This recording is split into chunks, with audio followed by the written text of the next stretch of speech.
Dia. Nós estamos fazendo hoje uma mini live muito especial. Ontem, mais uma vez, estava conversando com esta brilhante advogada, a doutora Catarina Brasil, falando a respeito da mulher na política, e ela me trouxe algumas considerações muito interessantes. Eu tenho seguido o que ela tem dito e já chegou. Então é uma mini live rápida, porque eu acho que a gente tem que muito ouvir a doutora Catarina, que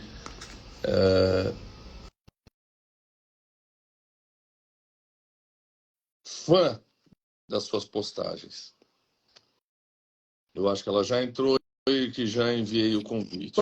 Bom dia! Bom dia, Taki. Obrigada pelo convite. Estou super feliz de a gente bater esse papo aqui sobre esse tema tão importante, que para mim é muito importante, né? Gênero e política. Eu posso te chamar de você? Claro que sim, claro que Né? sim.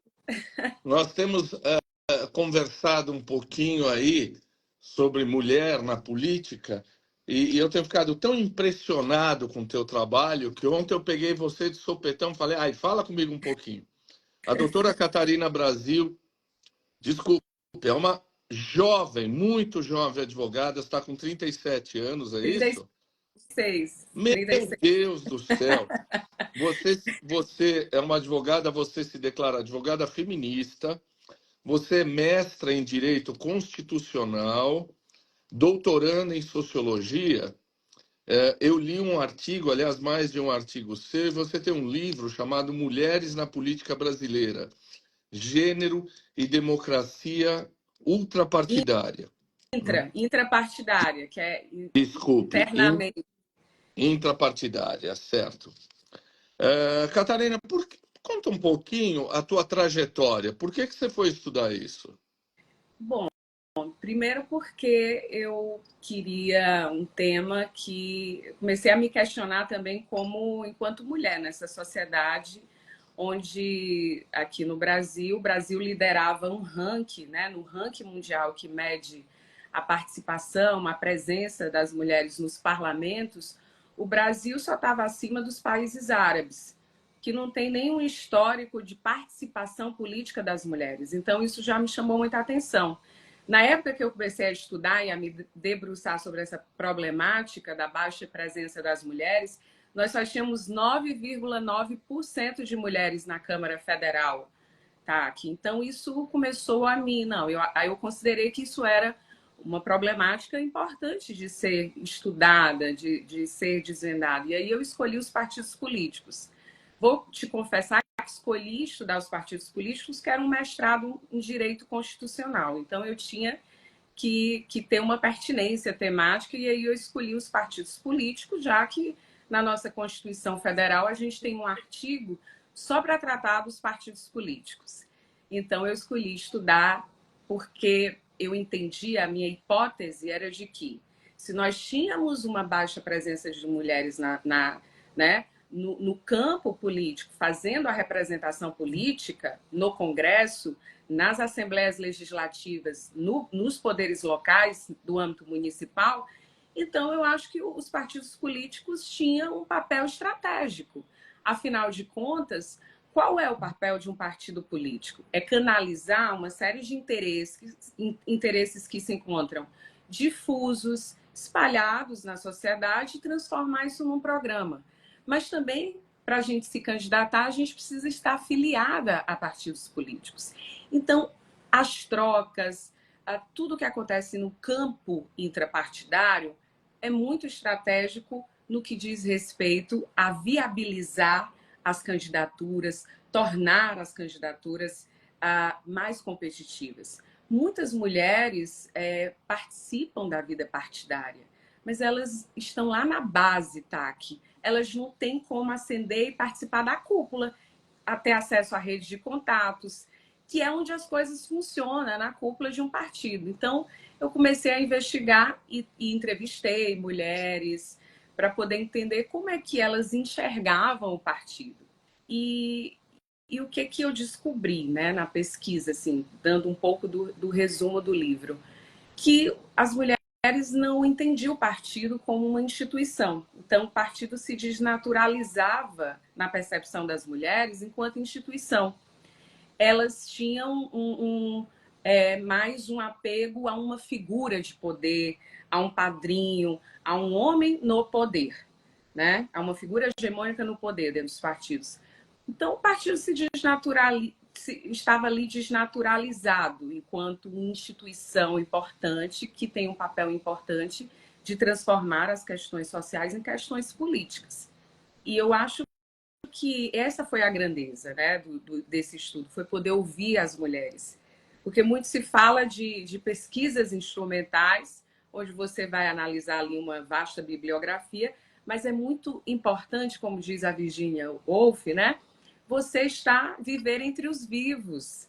E foi isso que eu fui, ouvir as mulheres que participavam do campo político intrapartidário, mas também também entrevistei mulheres que exerciam um certo ativismo, sem estar necessariamente filiada a um partido, e muitas delas enxergavam, muitas delas que não se filiavam, que não iam para a vida política partidária, enxergavam o partido político como um jogo sujo, como um ambiente sujo. Então, tem isso também. Muitas mulheres se afastam porque é um ambiente que tenta expulsar a nós mulheres muito rapidamente, tá? Tem muitas violências simbólicas. Para uma mulher desbravar, chegar na presidência como a presidenta Dilma, ela enfrenta muita misoginia, ela enfrenta muito machismo. Então, é um campo de estudo onde a gente analisa, sim, dialoga muito com os problemas atuais da política e da nossa sociedade. Você citou a Virginia Woolf. Eu tenho um trabalho em psiquiatria, eu tenho um texto sobre a Virginia Woolf em psiquiatria, e tem um texto que certamente você conhece. Vamos ver se o nome. Um teto todo seu. Sim, Acho que sim, não é isso? sim, É maravilhoso. quando ele diz assim: imagine que a irmã de Shakespeare fosse tão talentosa quanto ele fosse a Londres escrever o que ele escrevia, não é? Ela ia ser estuprada, não ia ter nenhuma repercussão, ia voltar grávida para casa. É esse texto que você se refere também, não é? Que é um texto muito É paradigmático. tem muitas alegorias, Uhum. né? A Virginia Woolf, ela escreve com muitas alegorias. Então, a gente tem um campo de estudo aí, né? De pensamento, de reflexão muito amplo, muito vasto. Nesse mesmo livro, ela também fala que o homem, o espelho que o homem se observa, ele tem um dobro do tamanho. Hum. E que somos nós que damos isso, que também enxergamos esses homens com esse dobro do tamanho. Então, se esse espelho for quebrado, né, e eles entenderem a real mesmo tamanho, né, seria uma outra história, né? E eu acho que é isso. Ela fala muito da invisibilidade Tá. das autoras e Anônimo, ela também diz isso, né? Durante muito tempo, ao longo da história, Anônimo foi uma mulher.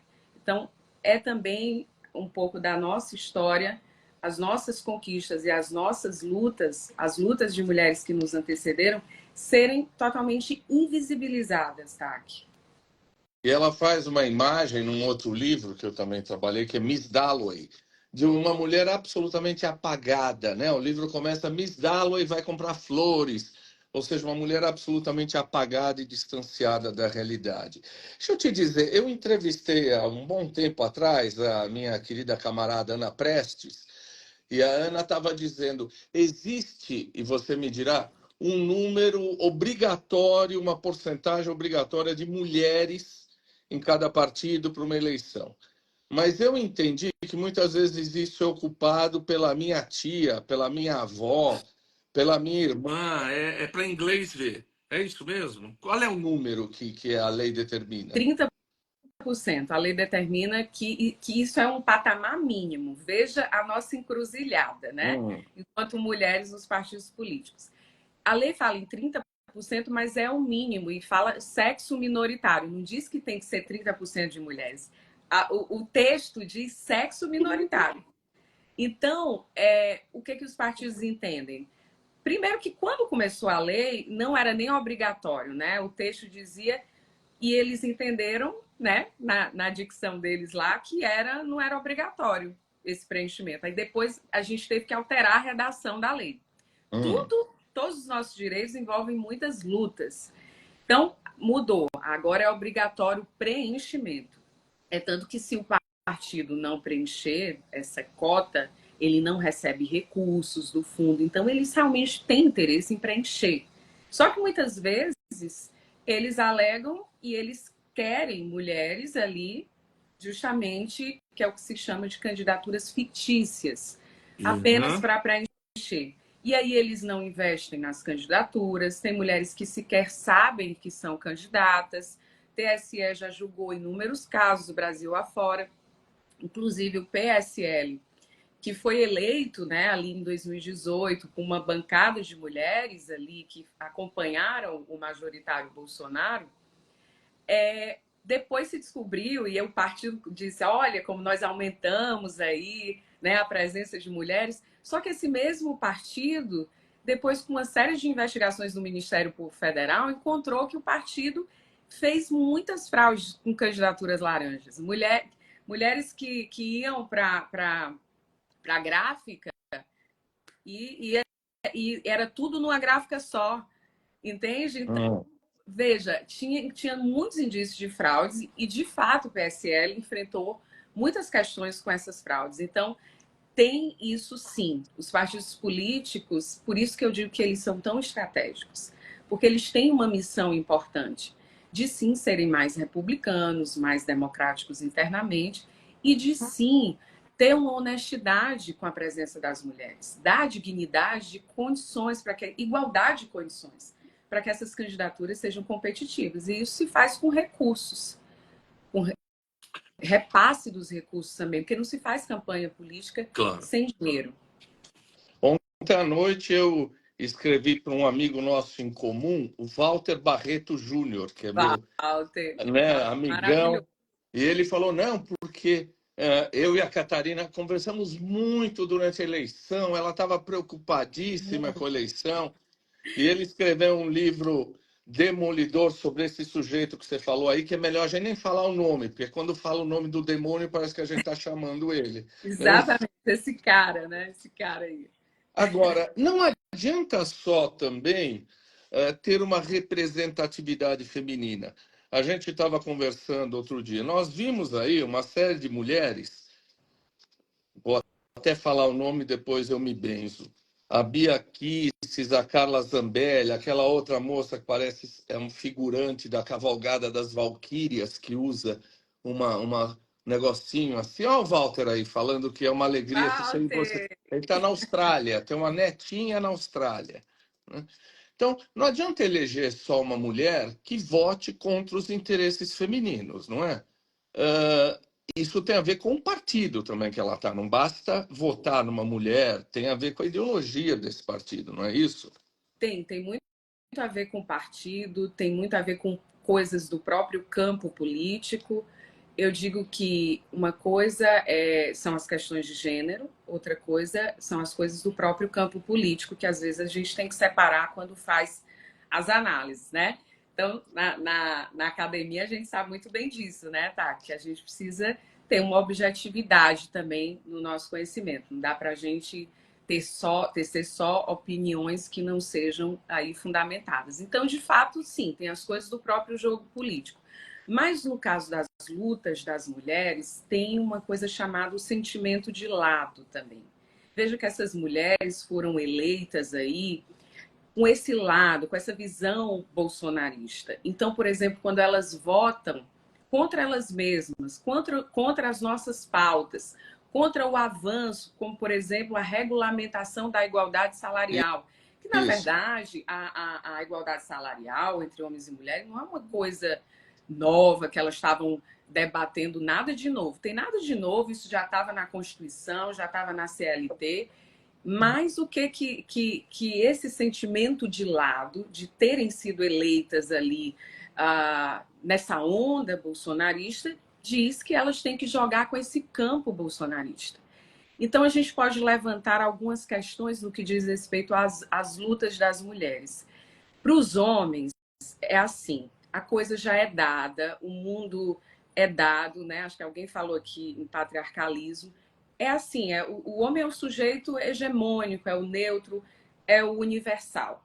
Para as nossas lutas, para as lutas das mulheres, a coisa é mais fragmentada. Então, nós tivemos momentos de abertura, como ali no Lobby do Batom, onde as mulheres conseguiram alianças e foi um momento muito substantivo em que aquelas mulheres de fato estavam representando outras mulheres, representando um avanço democrático, conseguiram pautar até a questão do aborto, que era um tema espinhoso, até hoje é um tema espinhoso. Mas Doutora, hoje, desculpe, Catarina, diz o que é o lobby do batom. o Lobby do Batom foi um movimento ali na Constituinte de mulheres, que foi apelidado assim de Lobby do Batom, mas que foi muito bem utilizado estrategicamente pelas mulheres, né? Elas disseram, então vamos se apropriar desse nome para fazer esse ativismo em grupo em prol dos nossos direitos. Foi um momento estratégico de abertura. Hoje, com essa lei da igualdade salarial, o que a gente tem nesse contexto de lutas, de tensionamentos lá na Câmara, no Congresso, né? O que a gente tem? A gente tem um momento de fechamento, de um momento mais fragmentado, onde esse casamento do antifeminismo, do discurso antifeminismo com o bolsonarismo, foi um casamento, usando um termo aqui das redes sociais, muito chipado pelo conservadorismo. O conservadorismo gostou muito de que essas mulheres tenham sido eleitas e que elas reforcem esse discurso antifeminista. Eu lembro que tem uma autora chamada, que é até deputada, Ana Carolina Campagnolo, que ela escreveu um livro que, para mim, foi de uma desonestidade intelectual tremenda. Ela não é advogada? Ela não é advogada da OAB, Eu ela? não lembro se ela é advogada. Eu sei que ela era deputada, acho que ela é do Rio Grande do Sul, não lembro muito bem. Mas ela escreveu um livro, eu cheguei a ver esse livro, em que é uma argumentação ad hominem, que ela vai atacar Simone de Beauvoir, a história da Simone de Beauvoir, vai distorcer tudo, Taki.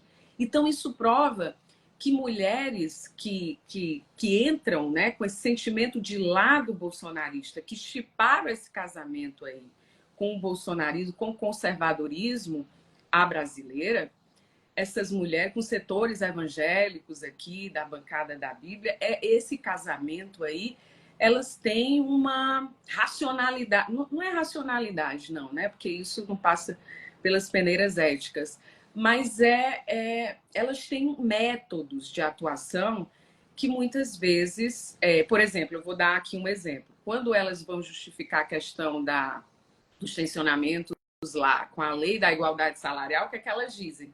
Não é assim que a gente combate, que a gente resolve as questões de gênero, a desigualdade de gênero, não é assim, porque aí com essas multas impostas nessa lei, os empresários não vão mais querer contratar mulheres, então isso vai ser contra as mulheres. Vejam como é que elas constroem, distorcem toda a pauta, distorcem uma coisa que está na Constituição, na CLT, porque também aí tem outra coisa que a gente pode levantar. Você só pode entender o que o outro passa, o que uma mulher empregada passa, se você também estiver na situação dela, se você souber o que é engravidar e ser mandada para fora. Então, tem várias questões que precisam ser levantadas nesse cenário de mulheres que atravancam as pautas e que argumentam contra o feminismo, contra os nossos direitos, que distorcem obras clássicas do feminismo no intuito de construir e de controlar uma narrativa antigênero. Isso é muito sério. Quem está aí é a doutora Marisa, a professora Marisa, que é professora de endocrinologia, também uma feminista na Universidade Federal de Pernambuco. A doutora Catarina usou um termo, ad hominem, ou argumento ad hominem, nem todo mundo conhece, é quando você, ao invés de discutir as ideias daquele indivíduo, você ataca a pessoa. Você tenta desqualificar o seu interlocutor, ao invés de discutir as ideias dela e atacar Simone de Beauvoir de uma covardia. e numa coisa rasteira intelectual, né? Porque é inatacável em suas ideias. Esse livro, de quando é o seu livro, Mulheres na Política Brasileira? O livro é de 2019, ali na pandemia. Eu tive que deixar ele em suspenso por conta das questões da pandemia e lancei só depois da pandemia. É um livro pela editora Lumen Juris, que é uma editora jurídica, e que o livro também tem essa pegada jurídica, né? Porque foi também fruto das minhas pesquisas no mestrado em Direito Constitucional. Agora que eu estou na Sociologia, aí eu já estou estudando num outro campo, um pouco mais de liberdade, num campo mais antropológico, que eu me identifico mais, tá? Que eu devo confessar que eu me identifico mais. Que eu tenho, acho que, mais liberdade para pensar, para fazer as coisas. Não fico tão limitada, porque o direito exige um pouco isso, né? Sim. Limita um pouco a gente a normatividade, a essas questões. Então, acho que se virar um outro livro aí, né? Porque esse livro, com muito juridiquês, eu, um naif, não vou entender, ou vou entender. Não, esse livro tem muitas coisas interessantes. Eu Ah, começo a falar então. historicamente sobre a história dos partidos políticos. Ah, Eu tentei dar uma pegada mais historiográfica do feminismo, dos partidos. Aí tem um momento que eu vou para a realidade brasileira, que eu acho que essa foi a parte. Eu também estava mais madura, né? Mais madura. E aí o terceiro capítulo eu acho que ele estava um capítulo mais maduro, onde eu entrevisto também as mulheres. Então ah. tem coisa Você não mais. tem um livro para mostrar para gente aí? Tá Ah, aqui, deixei aqui, ó. Mulheres Mulheres na Política Brasileira, da doutora Catarina. Brasil com Z. Olha o que fizeram com você. Pois me botaram assim, né? Meio Meu falsa. Você gringa. sabe que a Tebet me perguntou por que acusei. E eu não sei por que acusei. Eu acho que a gente tem no país uma coisa que é um jeitinho brasileiro, que é uma coisa muito feia, né? Que é de achar que as coisas têm menos peso. Eu me lembro quando o nefasto e inelegível falou para a deputada Maria do Rosário que ela não merecia nem ser estuprada porque ela era muito feia. Isso já teria dado cassação, já teria dado um problemão lá atrás, não é? E isso, você que é advogada pode me dizer, isso passou assim de uma maneira quase uma piada, não é? Isso já não era para ter levado a uma providência jurídica, a um comitê de ética. Essas coisas passam de uma maneira muito leve nesse país, né? Muito desqualificado. O que você acha? Eu acho que a gente tem um sistema de justiça bastante complicado no que diz respeito a entender as violações aos direitos das mulheres. Naquele momento, acho que o Conselho de Ética da Câmara poderia ter cassado, sim, só que é muito complicado, né? A gente ainda não tinha a lei da violência política de gênero naquela época, e as denúncias de casos de violências, né, desse tipo, elas eram praticamente varridas para o Conselho de Ética. Eu lembro que a Jandira Fegali sofreu empurrões, violência, muitas agressividades também de um político famoso do Recife. E o próprio Chico Alencar, colega dela, dizia: não, ninguém pode acabar com a trajetória de um político como esse. Então é muito complicado esses tensionamentos internos, porque as mulheres sofrem violência dentro dos próprios partidos. E há, sim, entende que são coisas poucas, né? Que as violências simbólicas que a gente sofre, que são só isso, são só simbólicas e que, portanto, não merecia um reparo. Porque uma coisa é assim, tá? Que a gente ter leis é uma coisa, mas se a cultura ainda está incrustada no Poder Judiciário, nesses homens, é muito difícil. E a gente tem um judiciário também hegemônico. Hoje a gente só tem uma ministra no Supremo, que é a ministra Carmen Lúcia. No governo Temer, a gente perdeu muitas mulheres que podiam encabeçar lutas aí e melhorias nesse campo da representatividade das mulheres. Então, nós tivemos muitas perdas. Agora que a lei da violência política existe, e eu acho que, assim, no que diz respeito ao nefasto, ele perdeu, a gente perdeu. Se a gente tivesse feito um combate sério à ditadura no Brasil, com a retirada, né, como a Argentina fez, Isso. o Jair Bolsonaro tinha que sair algemado naquele dia que ele fez, recuperou lá, fez uma ode à memória Ilustra, né? de uma pessoa, exatamente, de um cara, um facínora, de fato, né? Então, eu acho que o nosso problema dessa tradição democrática, e tem alguns problemas aí. A gente não fez o combate sério à ditadura. Isso é uma coisa que... Engraçado, né? A Argentina fez e agora também está flertando com a extrema-direita. É uma coisa que eu também fico me perguntando. O peso disso, como é que essa onda é tão pesada de conservadorismo, de neoconservadorismo no mundo, né? Porque eles fizeram, sim, um combate melhor do que o Brasil. E eu defendi a retirada, né, simbólica ali, né, onde ficam os retratos dos ex-presidentes. Eu acho que tinha que tirar. Até pela pandemia, pelos danos que esse cara que estava na presidência fez e deixou. Mas isso acontece porque não basta só ter leis, a gente precisa de uma outra cultura para que casos... Ela recebeu uma reparação, né? O STF condenou ele, mas demorou bastante, né? Os advogados conseguem ali, através de estratégias, né? Às vezes tem grandes indícios de violência doméstica contra a mulher, e a mulher grava, mas aí o advogado pede o quê? Perícia, essa gravação. Então, tudo isso vai atrasando e atravancando os nossos direitos. E a gente ainda tem um sistema de justiça extremamente machista, extremamente atrasado no que diz respeito às nossas pautas. É uma cegueira de gênero que impera nas instituições públicas. Eu vi no seu Instagram, você cita esse filme do Darim, né, onde o Videla et Caterva são julgados, e parece que... Foi o Brecht ou o Gramsci que diz que a cadela do fascismo está sempre Brecht, grávida? Foi o Brecht. Brecht, não foi? Foi o Brecht. E aqui É ela a está dando volta, cria, né? Há está bastante dando tempo. cria. Desde que o Você fez um MBL, artigo... Desculpe, fala. não, desde que o MBL começou com aqueles negacionismos ali, de lá para cá a gente tem dado cria de fascistas, pequenos fascistas.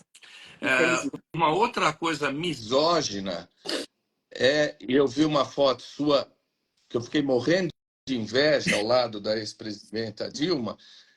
Outra coisa misógina é esquecer a trajetória da Dilma, uma mulher que foi torturada, uma mulher que passou por tudo que passou e chega à presidência da República e ficar repetindo algumas falas que foram infelizes. Agora, o outro lá que confunde a Torre de Pisa com a pizza, ninguém tira sarro.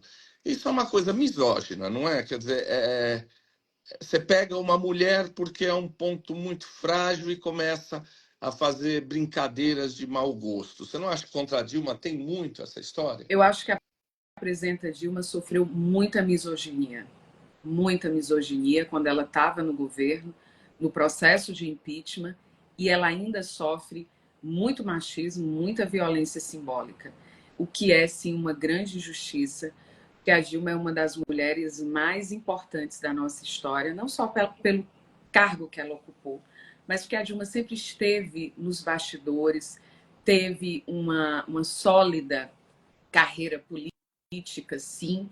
Ela foi uma excelente ministra da Casa Civil, sem sombra de dúvidas. E eu acho ela uma humanista, uma mulher muito forte, muito, que merecia ser muito mais honrada. E eu torço que a gente consiga uma reparação histórica no caso da presidenta Dilma. Eu acredito muito nisso, que a gente tem que ter, sabe? Nesse dia que a Marilena falou, a professora Marilena Chauí até falou, que sim tinha que ter um momento simbólico na posse, quando o Lula fosse eleito, que seria esse um momento de reparação histórica, porque sim, é uma das mulheres mais honradas da nossa história, e aqui está dizendo uma pessoa que estuda o campo político, que estuda gênero e política. E você ouve aquelas pataquadas, não, porque o filho da Dilma tem uma fazenda no... Nem filho ela tem, não é? Não é? Só tem uma filha. Ela Ela... só tem uma filha, ela saiu com as mesmas posses, com o mesmo imposto de renda que entrou como presidente da República. Eu vi um artigo seu que você lamentou a saída da Ana Moser, da ministra do Turismo, da Rita Serrano, da Caixa Econômica Federal, e você colocou como numa um presidencialismo de coalizão, acho que é esse o nome, Isso. você entende isso melhor do que eu, você começa a rifar um pouco os cargos. Você disse, olha, puxa vida, as mulheres são as primeiras a perder os cargos nesse presidencialismo de coalizão, elas são as primeiras a ser sacrificadas. Né? Marlene entrou agora. Marlene, nós estamos falando da Dilma, viu? O quanto a Dilma merece uma grande reparação. Mas a Catarina outro dia escreveu um negócio, que as mulheres perdem os cargos na hora da negociação. O que é isso? O que você entendeu disso? O que você fala disso? Mas no artigo eu também entendo a posição do Lula.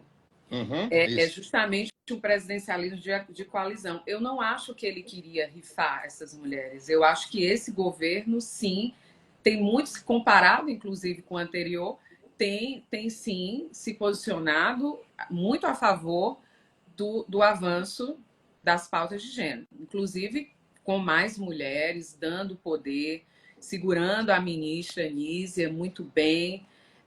Então, eu acho que, no caso da Ana Moser, a gente lamenta, sim, a saída das mulheres. Enquanto feminista, claro que eu lamentei muito. Mas eu entendi a posição do Lula. E aí é onde eu entro aqui com a frase que eu falei. Tem as próprias coisas do campo político. Tem as questões de gênero, mas tem as próprias coisas do campo político.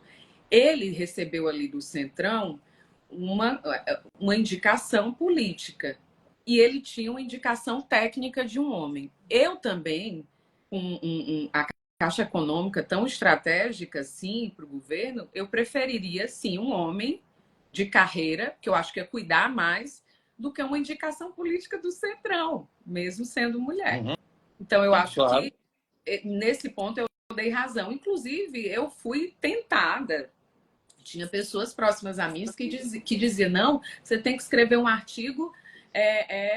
E aí eu disse, olha, eu não sou falando mal do governo. E eu disse assim, olha, eu não sou feminista à la carte, não vem não, que eu não vou escrever um artigo porque você quer isso aqui, porque os seus interesses políticos vão nessa direção, não. E aí o que eu disse? Eu só disse que não ia, que sim ia me posicionar. E aí no tempo certo eu resolvi escrever esse artigo. Nem gravei vídeo nem nada, escrevi esse artigo porque, sim, ele reflete a minha opinião também como pesquisadora aqui também, e também como cientista político que vai analisar de forma isenta. E sim, se eu estivesse no lugar do presidente, eu ia preferir uma indicação técnica, naquele caso. Você fala 37 ministérios, 10 mulheres, 11 negros, e você citou. Eu acho que ele brigou bastante, né, na manutenção da ministra Nízia e da ministra Luciana, né, da Ciência e Tecnologia, né, do partido PCdoB, quer dizer, ele... Então, acho que, infelizmente, é o que deu para fazer, né? Eu acho que ele negocia muito bem, mas é muito difícil essa época de presidencialismo de coalizão. Você tem que ter muito estômago para negociar, para poder sentar com certas figuras e poder fazer esse ganha-ganha, tá? Que é muito. Não é uma posição fácil estar no campo político. Uma coisa de tensionamentos enormes, porque tem as regras formais, mas tem também muita a cultura do partido, das ideias ali, tem as regras informais também. E nesse local que você vai vendo os tensionamentos, as coisas. Os atores mudam muito na política.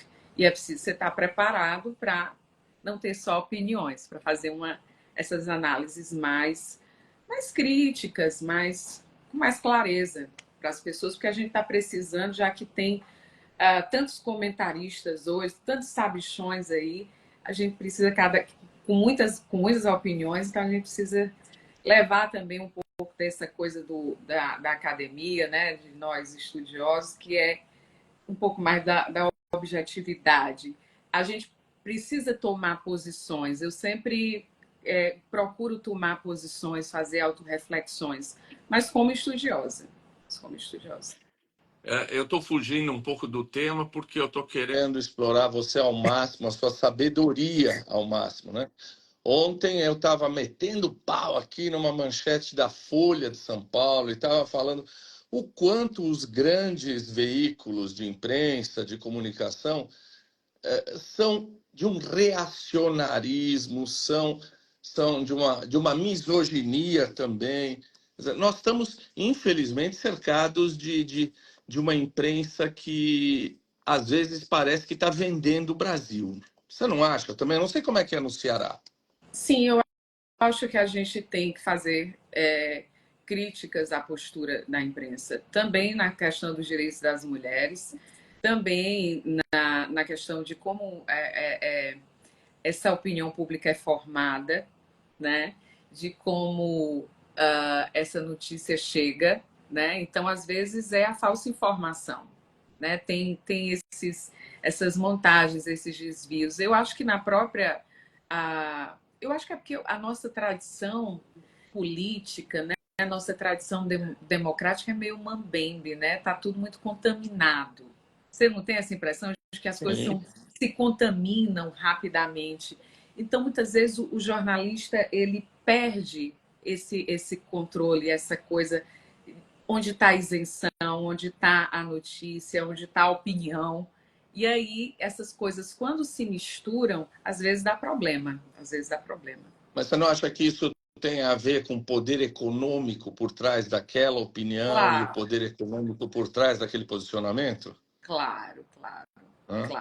Eu acho que tem que ser analisado, tem que ser analisado, né?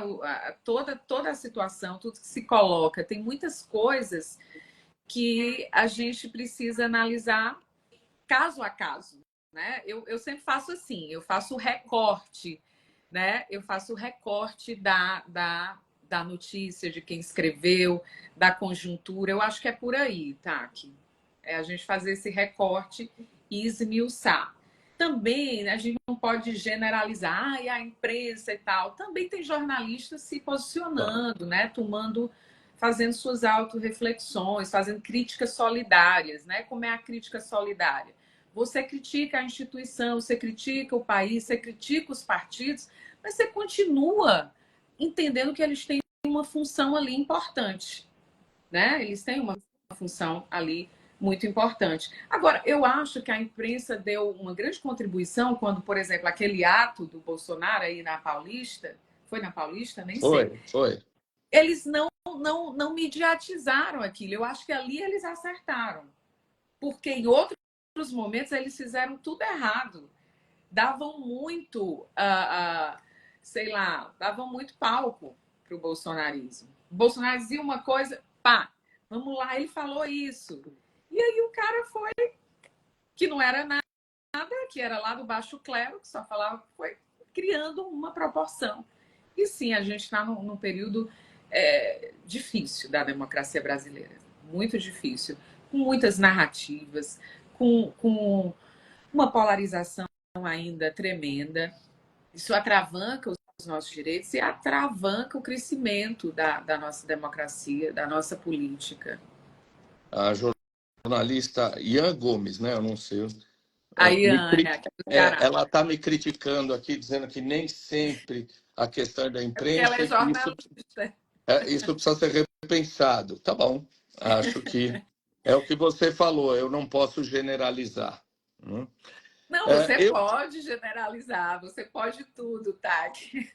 Posso não, vai que você é advogada, vai que alguém acha aí que isso merece judicializar, né? Aí eu vou ter que pedir a sua ajuda. Não, aí você vai ter minha ajuda. Não, eu acho que a gente tem como fazer os recortes para a gente realmente não generalizar. Ai, a imprensa é isso. Mas sim, a imprensa brasileira tem aí um retrospecto onde a gente pode fazer muitas críticas. Ontem mesmo você postou como é o pedido de resposta, Do né? O direito de resposta do Brizola. Brizola. Que aquilo ali foi um clássico de que a imprensa realmente já aprontou bastante, né? Ao longo da história. Alguém fez uma piada perguntando os mais velho do que eu, inclusive. Alguém já viu Cid Moreira de cabelo preto? Jamais, né? Aquilo tem 40 anos, 30 anos e nunca. Eu tô abusando de você, peguei você ontem, assim, correndo. Mostra o seu livro de novo pra gente, quem tiver. Mulheres na Amazon, tá na política Amazon, não brasileira. é? Veja na Amazon também na editora Lumen Juris. Eu não sei se ainda tem na Lumen Juris, mas na Amazon tá lá. Eu certamente, como eu sou entrevistador naif, não entendo essa área que você pesquisa com muita propriedade, eu devo ter deixado de perguntar alguma coisa. Então, antes da gente encerrar, queria te perguntar se você quer lembrar de algo que eu não lhe perguntei, você quer passar uma ideia final? Acho que vai vir um livro depois que você se doutorar em sociologia, não vai? Então, queria deixar você com o encerramento da gente aqui. Bom, então, para encerrar, tá, que eu queria agradecer o convite, a oportunidade. Admiro muito você, sua trajetória, um dos maiores médicos paulistas, né, do Brasil, que a gente sabe aqui, então admiro muito, mas também a sua tomada de posição aqui nas redes sociais, sempre com debates maravilhosos, trazendo pessoas assim de altíssimo nível que a gente precisa Como mesmo. você, não é? Pessoas. Como você, né? Pois é, eu estou me sentindo muito poderosa aqui nessa live com você. Obrigada pelo espaço, né? E assim, eu acho que o tema que eu estou estudando hoje é sim um tema mais espinhoso. É entender, tá, uma vez as mulheres eleitas, e aí, o que, que elas vão fazer pelas outras mulheres para a transformação social, para corrigir as injustiças de gênero. Porque eu acho que a minha luta e a luta de nós feministas, advogadas feministas, é para que a gente consiga corrigir as injustiças de gênero, para que a gente dê os nossos poucos centavos de contribuição para que esse mundo tão desigual, para que essa sociedade brasileira, com essa tradição democrática tão mambembe, que a gente consiga ir tensionando, seja no ativismo, seja na advocacia, seja na academia, né, estudando, publicando os nossos trabalhos, as nossas pesquisas, que a gente consiga levar um pouco mais de reflexividade para as pessoas, para que elas conheçam as coisas, tenham conhecimento, tenham informação de qualidade de uma forma ética. Então, eu acho importante que a gente vá rompendo com o senso comum que diz muitas vezes mulheres não se interessam por política. Não, as mulheres se interessam por política, as mulheres sempre lideraram, por exemplo, nas periferias, só que a gente está vivendo um momento hoje conturbado mesmo da democracia, onde as periferias aqui em Fortaleza, por exemplo, estão repletas de igrejas evangélicas. Eu tenho uma colega que diz que foi na periferia, visitou a periferia, e é uma atrás da outra, assim, quase colada, TAC. Então a gente precisa dialogar com essas mulheres que sempre lideraram, que sempre ofereceram resistência na periferia, porque aqueles problemas, porque elas sequer sabiam que era político o que elas faziam, que elas entendam que, sei lá, eu acho que é preciso dialogar. E é preciso a gente entender como é que está hoje mais desenhada a nossa sociedade, como que essas igrejas, como que o conservadorismo foi ganhando esse poder. Não foi de uma hora para outra. Então, essas mulheres sempre fizeram a luta política, hoje estão domesticadas um pouco pela religião, pela religiosidade, né? Pela religião, né? Pela religiosidade. Então, eu acho que é aí onde entra o nosso trabalho, de entender que é político, tudo é político, e, e que é preciso uma tomada de posição, uma conscientização. Então, a minha contribuição é essa, é na correção, no sentido da correção das injustiças de gênero, é de mapear, tentar entender. E aí, as mulheres que foram eleitas, como é que elas vão conduzir as políticas públicas que a gente tanto precisa para melhorar e para transformar essa sociedade, esse estado de coisas? Porque sim, o conservadorismo ele é um atraso nas nossas pautas e nos nossos direitos. E num país tão conservador como o Brasil, a gente precisa de mais representantes mulheres sendo eleitas e que elas, uma vez eleitas, consigam encampar lutas, atuar em bancada, em grupo, para fazer valer as políticas públicas que a gente precisa. Acho que é isso. Posso ser indiscreto? Pode? Quando é que você vai se candidatar?